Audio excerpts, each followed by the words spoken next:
The border problem, the border crisis under Biden's administration was a national crisis, but it acutely affected the communities right here. And I've already heard heartbreaking stories of people who are still picking up the pieces, local mayors who are still dealing with the budgetary consequences of what the Joe Biden administration allowed to happen at the American southern border. And that, too, is something that President Trump is going to help address, help fix, and help solve. Now, I wanted to bring Secretary Hegseth and Director Gabbard at DNI down here because, one, I obviously enjoy their company, and it's good to have them down here with me looking around today. But unfortunately, we know that because of what's happened, the border crisis has become a matter of national intelligence, and it's also become something that requires the Department of Defense to engage with. I was talking with Paul Perez earlier. The drone technology that the cartels are using requires, unfortunately, a military response and military support. So it was important for Secretary Hegseth to see what's going on because we know that the millions and millions of people who were let in over the last 4 years, many of them are connected to foreign terrorists. It's important for our leader of national intelligence to get a sense of what's here on the ground. So before we take questions from the press, and all of us are willing to take questions, I want to give Secretary Hegseth and then Director Gabbard an opportunity to say a few words themselves. Mr. Secretary. Well, Mr. Vice President, thank you very much for inviting us. It's great to be here with you, with the director, with our fellow friends in civilian clothes and in other shades of green. This is a demonstration of a true partnership on the southern border. As President Trump has made clear on the campaign trail and from day one and last night, border security is national security. And from the Defense Department, we've watched for a couple of decades other people's borders being secured while ours was open for an invasion of drugs and of violence and of chaos for American communities. That stops under President Trump. And the Defense Department has assets that we can bring to bear, not just troops, not just surveillance, not just equipment, but actual planning and capabilities that enhance what Border Patrol is already doing, which is why it's been incredible to hear from our partners about what we've been able to allow them to do, facilitate them, and we've seen it in the numbers. 98% drop in crossings on the southern border. We're not yet at 100% operational control, but we are on our way because that is the mandate that the president has given us. So more resources are coming to this border. We are dedicated to securing it. That's the reason for our trip and our partnership. And I want to thank all the men and women who've been doing it recently in uniform, who have been doing it a long time right here, have dedicated their lives to securing the American people. And at the Defense Department, we are committed to continuing to being a big part of it. So, Mr. Vice President, thanks for having us. Absolutely, man. Thank you. Great. Now, Director of National Intelligence, Tulsi Gabbard. Tulsi. Thank you, Mr. Vice President, for your leadership in bringing the country's attention to what has been happening here at the border and the significant change that has already occurred under the short time that President Trump has been in office. Really, what you're seeing here today and what you'll continue to see is a unified effort across President Trump's national security team, the Department of Homeland Security, towards our mission, which is to ensure a safe, free, and prosperous society for Americans. As Director of National Intelligence, there are a number of areas where we are focused. The President talked about in his speech, over 21 million people have come across our borders illegally under Joe Biden's administration. There are many of them that we don't know who they are. They have not been vetted. We don't know where they are. I'll give you one quick example of one of the problems that we are getting after. From Central Asia, there were over 4,000 people who came across our borders using an ISIS-affiliated network. Our National Counterterrorism Center went through and identified those individuals. There were hundreds of them who were either known terrorists or associated with known terrorists. That information was provided to the Biden administration. You may remember in some of the news, a little over 100 of those people were arrested in 2024. Of those who were arrested, only 8 were either deported or remained in custody. Only 8. The rest of them were released back into our country. Where are they? What are they doing? What may they be plotting? This is just the beginning. There are many, many areas that we need to stay very focused on, working with Department of Homeland Security, working with the FBI to ensure that we're keeping the American people safe. Our Counterterrorism Center is working on making sure that we have that single source for vetting so that we can figure out who is actually in our country and identify those who pose a threat and get them removed. The president's designation of the cartels as foreign terrorist organizations falls directly into this, especially as we're seeing some of the tactics that these cartels are using reflect some of the tactics that we've seen used by Islamist terrorists in countries that many of us have served in overseas. Our mission is very clear. Our objective is to keep the American people safe. I'm grateful to be a part of this team that President Trump has assembled to accomplish that mission. Thank you. Great. So before I take questions, let me just say two final things. First of all, the reason why we've seen, as Pete said, a 98% reduction of border crossings, the reason why this particular site has gone from over 1,500 crossings per day to 30 crossings per day is because President Trump has empowered and, in fact, demanded that his whole government take the task of border control seriously. And that's exactly what we're doing. And of course, and this leads me to my final point before we take questions, it is impossible to do without the men and women on the ground who are actually doing the hard work. They just want to be empowered to do their jobs. President Trump has made that possible. So from the bottom of my heart and for a grateful nation, to every person I've met here today, thank you for working hard on the American people's business. It's been an honor to be with you. It's been an honor to see what you do, and we're going to keep on supporting you over the next 4 years. Congressman Gonzalez, thank you for being here, and thank you for your leadership. And now we'll take some questions from reporters. Sir. So, as you guys have been exemplifying for today, that border crossings are down. A lot of attention has been turned to the interior, since obviously there's been a lot of illegal immigrants. What is, in your opinion, the biggest obstacle to actually carrying out President Trump's mass deportations? Even though, yes, like apprehensions and arrests and deportations have gone up in his first month, but a lot of people are expecting a bigger capacity for deportation. So what's the biggest hurdle? So let me say a few things about that. So first of all, Rome wasn't built in a day. And we have seen pretty significant increases in deportations and apprehensions and arrests. But we have to remember that President Biden gutted the entire immigration enforcement regime of this country.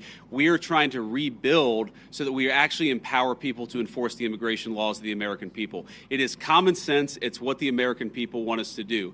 There are a couple of other things that we're working on. And I don't want to get ahead of any public announcements, but one of the ways that we wanted to make sure that we're enforcing our border is that we make it easier for people who are here illegally to go back home of their own accord.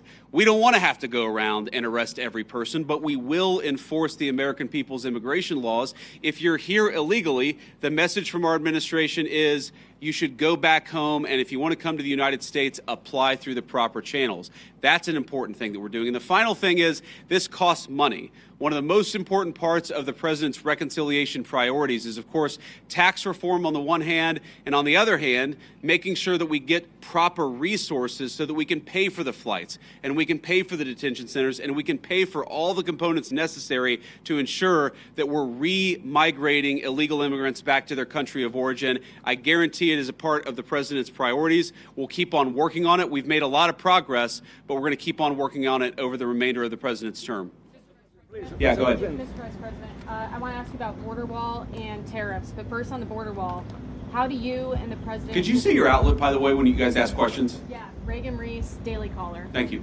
How do you and the president define success this term with the border wall, and how much of the southern border wall needs to be walled off before Trump leaves office? Well, look, I think the president's hope is that by the end of the term, we build the entire border wall. And of course, that's the physical structure of the border wall itself. But we even heard today, there are so many good technological tools, so many great artificial intelligence enabled technologies that allow us, for example, a camera, not a person, but a camera picks up somebody 2 miles away who's about to come across the southern border. Maybe it's livestock, right? Maybe it's a critter in the desert. Maybe it's a human being with a weapon on their back. We're using artificial intelligence to make us better at the job of border enforcement, but we've got to make sure that technology is deployed across the entire American southern border. We're going to do it as much as we can, as broadly as we can, because that's how we're going to protect the American people's security. on Mexico. Yeah, go ahead. Last time they were paused because they deployed 10,000 troops to the border. What can they do this time to make the tariffs go away?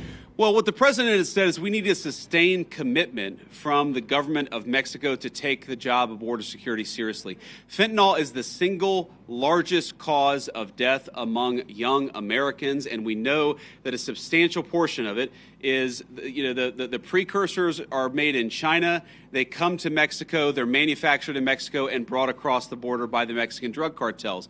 We want to see fewer Americans dying of these terrible fentanyl overdoses, when we're going to apply as much leverage as possible to the Mexican government as possible. In some ways, look, the president obviously cares deeply about the American people. He serves the American people first.